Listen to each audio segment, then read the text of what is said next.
Fala, concurseiro! Meu nome é Guilherme Guimarães, eu sou especialista em concursos, aprovado em 7 concursos e nunca tive tão triste com a imagem da PRF quanto ela tem sofrido aí nos últimos dias. A imprensa tem feito uma série de matérias contra a PRF e eu quero explicar um pouco o que eu acho disso. Eu demorei bastante para me manifestar, pensei bastante, refleti muito, até um pouco fora aí do calor dos fatos. Eu quero trazer minha posição. E eu vou trazer aqui tanto minha posição quanto eu quero mostrar até algumas análises do acompanhamento que a imprensa tem feito com as situações da PRF. Para você que não sabe, teve duas grandes situações, né?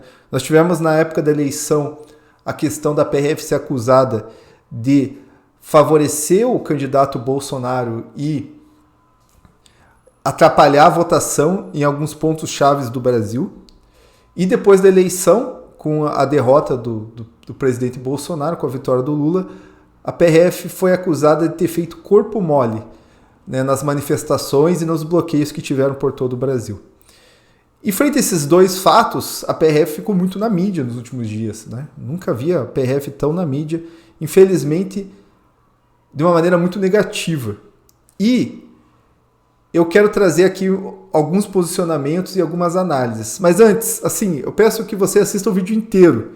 Porque, assim, eu tenho feito vários vídeos de análise e é muito engraçado. Se eu começo o vídeo fazendo, por exemplo, um elogio pro Bolsonaro, como foi num vídeo, o pessoal me chama de bolsonarista e esquece tudo isso. Mesmo que esse último vídeo, 80% eram críticas ao governo Bolsonaro, críticas sérias, por exemplo, no que se refere à reforma administrativa. Só que daí eu recebo várias críticas e sou chamado de bolsonarista porque meu primeiro ponto é elogio. Então a pessoa já desliga o vídeo e eu sei quanto tempo médio as pessoas ficam no vídeo e não quer escutar. Então é difícil a gente, dentro dessa briga homérica entre esquerda e direita, entre lulistas e bolsonaristas, ser escutado e trazer algum ponto imparcial, né? Claro que a imparcialidade, de uma certa maneira, é um mito, né? As pessoas colocam aí suas perspectivas políticas, mas eu não quero colocar, eu acho que é irrelevante agora se eu votei no Bolsonaro ou no Lula. E a primeira análise que eu quero colocar é porque eu realmente quero preservar a instituição. Acho que a PRF tem sido acusada, muitas vezes com sentido, outras vezes sem sentido e outras vezes na tentativa de se criar uma narrativa que, na minha opinião, é forçada, né? Então, assim, o primeiro ponto, saíram vários vídeos mostrando PRFs apoiando manifestantes e a partir disso cria-se uma narrativa que a PRF é bolsonarista. Quando a grande questão é a cúpula é bolsonarista, eu tenho vários amigos que são PRFs, que eu converso, inclusive no dia da eleição eu conversei com 2 por telefone e posso dizer, tem vários PRFs que não são bolsonaristas, que votam na esquerda.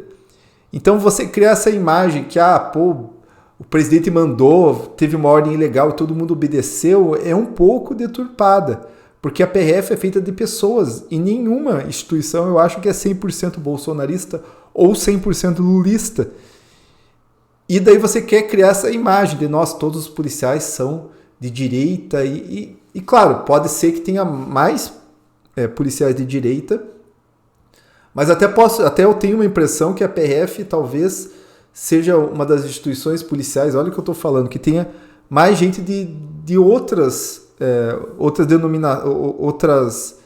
ideologias, né, que não a direita, né? Até porque tem muita gente de vários campos ali, de pessoal que fez outros cursos.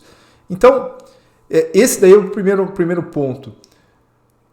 E o segundo ponto é que quando você vai ver o vídeo dos manifestantes, a partir disso daí, você vê alguns realmente, para mim, cometendo sérias ilegalidades, assim, expressas ilegalidades, porque você apoiar os manifestantes é uma ilegalidade, né? O policial está ali para manter a lei, né? Ele não pode aderir, seja do Lula, seja do Bolsonaro, e a gente vê ali algumas ilegalidades.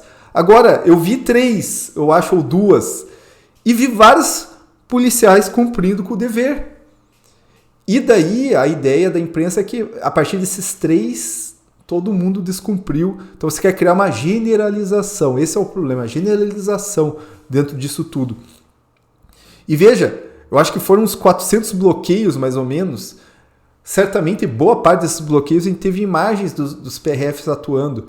E eu vi 3. Você quer generalizar que todo mundo desobedeceu a lei, todo mundo estava apoiando os manifestantes. E eu conheço os PRFs, conheço muitos, e sei que isso não aconteceu. Outra coisa nessa questão da guerra narrativa que eu quero colocar. Você quer colocar que a PRF é uma polícia que, por causa de sua direção, é uma polícia fascista. E você vê absurdos como esse daqui que eu vou mostrar para vocês. Olha que absurdo isso daqui, como não faz sentido. Ó. Uniforme e procedimento do diretor do PRF segue padrão da SS nazista. Então ele coloca aqui uma foto do uniforme, e eu nem sei se isso daqui é real, e coloca o uniforme. E daí ele mesmo fala, e ele coloca uma linha. Sério, ó, ele está acusando a PRF de copiar uma estética nazista. E ele fala, ó, mais uma coincidência com os símbolos do nazismo. Os uniformes da PRF, criados em 2016, ainda no governo Dilma, e modificados em 2020. Afloram com a parecida com a SS nazista para mostrar. Daí ele continua aqui.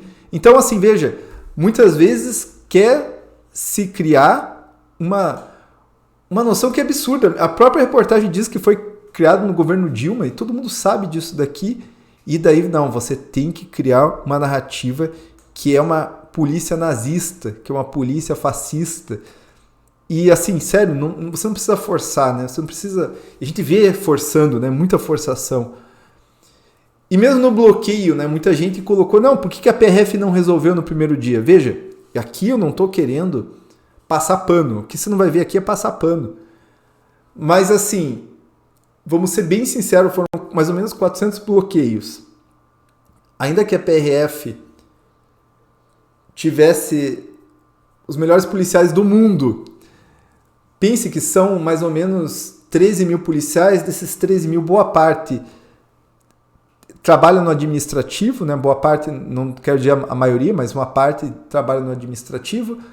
A gente trabalha no regime de 24 e descansa 72, então...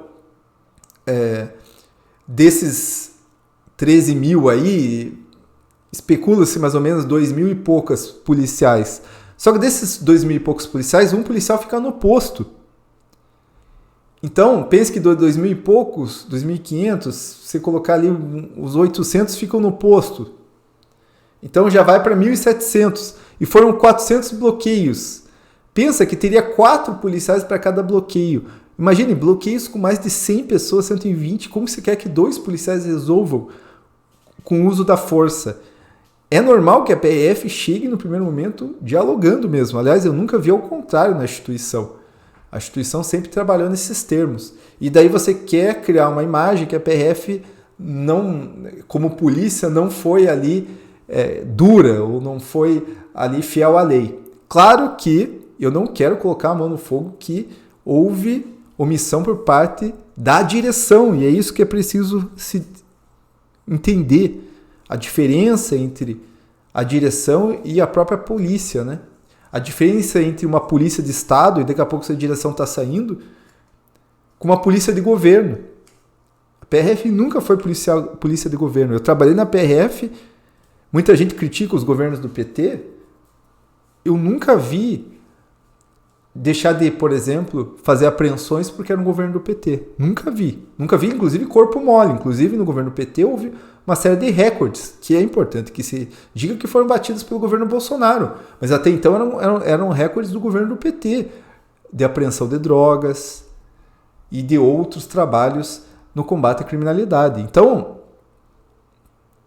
é importante a gente preservar a instituição e é importante a gente colocar essas narrativas no seu devido lugar, e às vezes a verdade ela não está nos extremos, mas no meio, entendeu? E é esse que é o problema de eu fazer esse vídeo, porque eu não quero destruir a instituição, eu realmente amo a PRF, realmente tenho muito carinho, muita gente séria trabalhando lá que está preocupada, né? O próprio sindicato fez uma nota muito dura contra o presidente, falando, olha, ele precisa se posicionar, porque é preciso que acabe com esses bloqueios, né? Porque a função da PRF é isso, é cumprir a legalidade. E veja, eu não tenho nenhuma simpatia pela cúpula da PRF. E aqui simpatia, entenda-se assim, eu já fiz um vídeo e muita gente acabou não vendo esse vídeo, que assim, para mim o Vasquez não poderia ser diretor-geral em qualquer país sério. Aliás, se você tem o currículo do Vasquez como concurseiro, você não passa em nenhum concurso. O Vasquez já passou por 2 instâncias que ele cometeu violência contra um frentista, porque não lavou viatura. E esse não é só o resultado da justiça, o próprio procedimento administrativo coloca que 15 pessoas, eu vou colocar o vídeo aqui, 15 pessoas colocaram no depoimento que ele realmente fez isso. E ele é diretor-geral da PRF. E para além disso, para mim, a PRF virou muito associada ao presidente. E assim, claro que as polícias, o trabalho, os diretores querem trazer um trabalho voltado aí, mas a grande questão é que foi associado de uma maneira ruim, né? Só você pegar qualquer foto do presidente andando sem capacete no Brasil, porque no exterior ele usou o capacete, para você ver que isso daí mancha a imagem da instituição. A PRF é uma polícia criminal, mas é a maior polícia do Brasil no trânsito. Eu trabalhei muito no trânsito na minha época e você vê a PRF, né, descumprindo uma série de normas de trânsito com o presidente ali e daí cria-se essas narrativas e daí é difícil você trazer aí para o meio termo. E assim, eu conversei na época da questão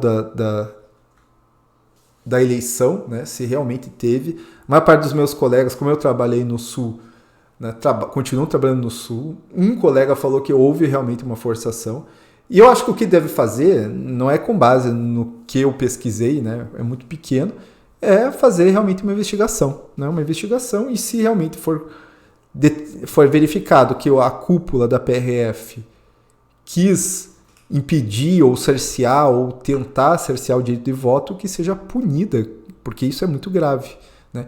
E na mesma questão, a segunda situação, né? Se houve corpo mole, que ela seja punida. Mas é importante colocar o fato em seus lugares. Né? A PRF tem um efetivo menor que da Polícia Militar do Paraná, para cuidar do Brasil inteiro. E daí surgem 400 e não ia ser da noite para o dia que ele ia resolver. Mas houve um corpo mole? Houve vai ter que verificar isso, vai ter que analisar isso daí realmente eu não pesquisei e não vou ser liviano de fazer acusações. E não é passar pano mesmo, porque eu acho que se tiver constatado tem que ser preso mesmo, porque é muito grave o que aconteceu se verificar essas narrativas. Só que eu sempre fico com o pé atrás porque eu vejo que as narrativas são forçadas. Né? Outro exemplo de narrativa forçada, muitas vezes fala-se que a PRF começou a trabalhar fora da rodovia no governo Bolsonaro, como se o governo Bolsonaro quisesse dar uma super força para a PRF. Isso daí é discutido desde quando eu entrei na PRF, de 2009, que a PRF quer ser uma polícia não só restrita às rodovias, e desde essa época a PRF tem atuado fora das rodovias, nas favelas, junto ao Ministério Público do Trabalho. Isso daí não é novidade para ninguém, só que daí você pega isso daqui e transforma isso aqui. Não, agora a PRF quer colocar suas manguinhas de fora. Agora a PRF quer trabalhar para além de suas atribuições. Mas não, isso sempre foi um desejo da PRF, uma luta institucional da PRF há muito tempo. Então, eu queria falar que é necessário se investigar, é necessário trazer tudo à tona, mas é necessário preservar a instituição. A PRF ainda é uma das melhores polícias do Brasil e tem que tomar cuidado para preservar a instituição. Muita gente com raiva do presidente quer colocar e quer passar por cima de uma instituição muito séria, uma instituição que tem muita gente que trabalha. E a verdade, às vezes, pode estar no meio termo. E é isso que a gente tem que tomar cuidado, para que nossas paixões não atropelem uma instituição importante como a Polícia Rodoviária Federal. Beleza? Deixa a tua opinião aqui, vamos bater um papo e bora estudar.